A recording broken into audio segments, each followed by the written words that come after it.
Okey, a'udzubillahi minasyaitonirrajim. Bismillahirrahmanirrahim. InsyaAllah hari ini saya akan terangkan tentang satu tajuk daripada tajuk-tajuk yang ada dalam bab tajwid Al-Quran, iaitu bab iltiqa' as-sakinain. Okey, ini adalah contoh ya. Ini adalah contoh khairon al-wasiyah. Okey. Pertama sekali, sebelum kita tahu macam mana nak baca, seeloknya lah untuk kita memahami beberapa perkara, insya-Allah. Jadi, jom kita tengok sama-sama. Okey, yang pertama, kita kena ingat, bila kita belajar tajwid, bila kita dapat ajar sesuatu bab, seeloknya adalah kita memahami apakah makna tajuk bab itu. Okey, macam contoh sekarang ni kita nak belajar tentang iltiqa' as-sakinain. Okey, sebenarnya bila kita faham tentang maksud ni, sebab ini adalah kalimah Arab. Okey, jadi bila kita faham, dia akan memudahkan kita sebenarnya untuk memahami tajwid. Okey, jadi iltiqa' ini adalah pertemuan. Okey, saya tulis ni pertemuan. As-sakinain adalah dua huruf sukun.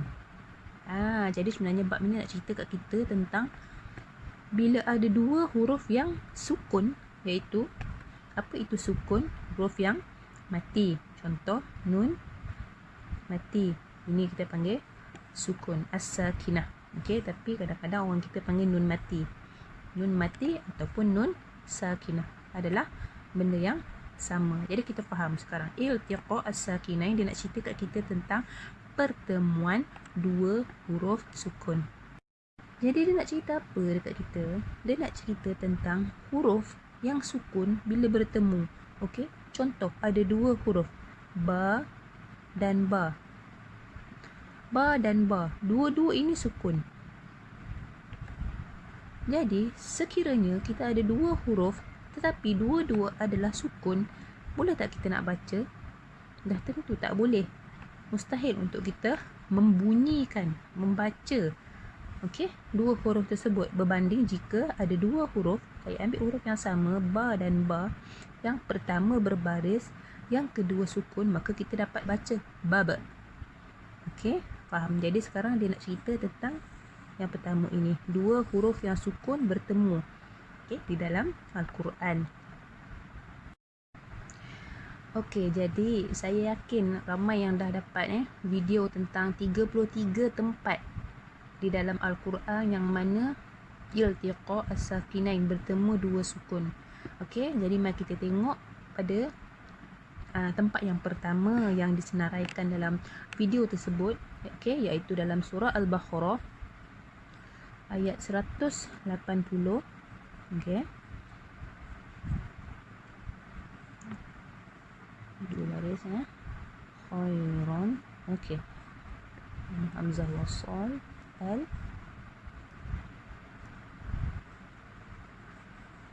wasiyah. Okey, ini adalah salah satu contoh. Okey, kalau kita tengok sekarang, adakah kita nampak ada pertemuan dua sukun? Tak nampak. Kita tak ada kat sini contoh sukun selepas dia sukun, tak ada. Okey, jadi pertama sekali, okey, sebelum kita tengok pada cara bacaan, kita kena tengok tentang ini. Apakah ini? Okey, ini adalah at-tanwin. Okey, at-tanwin. Kita kena jelas apa itu tanwin. Tanwin selalu yang kita faham dua baris. Dua baris di atas, dua baris di bawah, dua baris di depan. Ini yang kita faham. Kalau boleh kita tambahkan sikit pemahaman kita supaya kita lebih jelas tentang benda ni, supaya kita lebih nampak, oh kenapakah nak tiba-tiba bila baca ni nak kena ada nun dibariskan dengan baris bawah. Okey, kita kena ingat bahawa tanwin, okey, kita tengok pada definisi dia dalam kitab-kitab tajwid, tanwin adalah nun mati. Tanwin adalah nun mati yang ada pada bunyi, pada lafaz, tetapi tiada dalam tulisan. Sebab tu kita tengok tulisan, kita tak nampak mana nun mati. Tak ada. Okey, sebab definisi ni pun macam tu. Nun mati adalah, okey, tanwin adalah nun mati yang ada pada bunyi, tetapi tiada dalam tulisan. Okey, jadi terus bila kita nampak je tanwin dalam Al-Quran, setkan dalam kepala kita, terus kita bayangkan bahawa itu adalah nun mati. Okey, contoh bila saya tulis ban, terus nampak ban, kerana ini adalah benda yang sama. Ban adalah ban. Jadi ini yang dikatakan pada tanwin ada nun mati, tapi dalam lafaznya ada, dalam bunyinya ada, tapi dalam tulisan dia tak ada nun mati. Dia cuma ada nampak tanda tanwin ni je, 2 baris ni sahaja. Kita tak nampak nun mati dalam ni. Tapi bila kita baca, kita bunyi ban, ada bunyi nun mati di belakang, sama macam ini. Okey. Jadi berbalik kepada contoh yang pertama yang ada dalam surah Al-Baqarah ini, iaitu khairan al-wasiyah. Kita dah jelas sekarang pada tanwin ada nun mati. Okey, khai, okey, ron, okey, al wasiyah.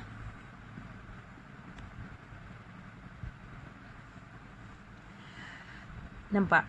Bila kita dah jelas bahawa pada tanwin ada nun mati dan kita tuliskan dia macam ni, ataupun kita bayangkan dalam kepala kita khairan adalah khairan yang ini, nampak? Sekarang baru kita nampak, oh, inilah dia pertemuan 2 sukun. Khairan al-wasiyah. Huruf yang pertama nun mati, huruf yang kedua lam mati. Nampak? Jadi bila mati dan mati, mustahil untuk kita bunyikan dia. Jadi ikut hukum Al-Quran, nun yang huruf pertama yang mati ini, okey, dibariskan dengan baris bawah. Kerana itulah kita baca khairanil wasiyah.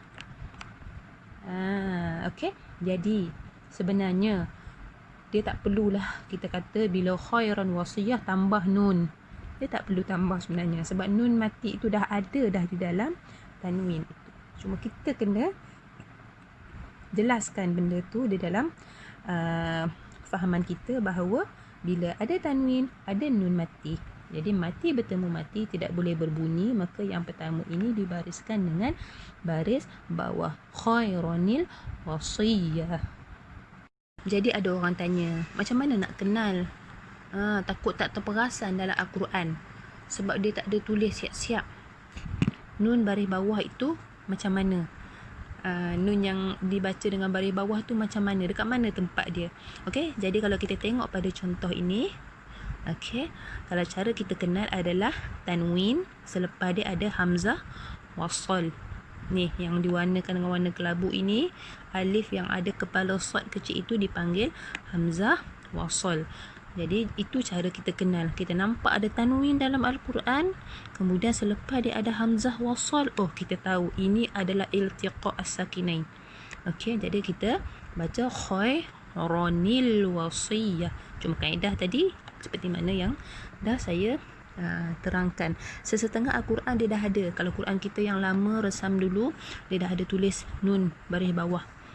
Okey, tapi saya lebih suka kita guna Quran macam ni supaya kita lebih memahami keindahan tajwid tu sendiri. Okey. Okey, wallahu a'lam bissawab. Semoga penerangan ni nampak membantu, dan ingat kembali, okey, apa-apa tajuk pun tajwid, fahami makna tajuk tersebut. Contoh, kalau kita kata nun as-sakinah wa tanwin, apa itu nun sakinah, apa itu tanwin? Kalau kita belajar bab idgham ma'al gunnah, idgham itu apa maksud dia? Ma'a itu apa maksud dia? Al-gunnah itu apa maksud dia? Okey, dan ingat selepas ini baca Al-Quran, jumpa tanwin, terus bayangkan dalam kepala, oh, tanwin ni sebenarnya ada nun mati, cuma dia tak ada dalam tulisan, tapi bila kita baca khairan, bunyi nun mati itu di belakang. Okey, wallahu a'lam bissawab. Assalamualaikum warahmatullahi wabarakatuh.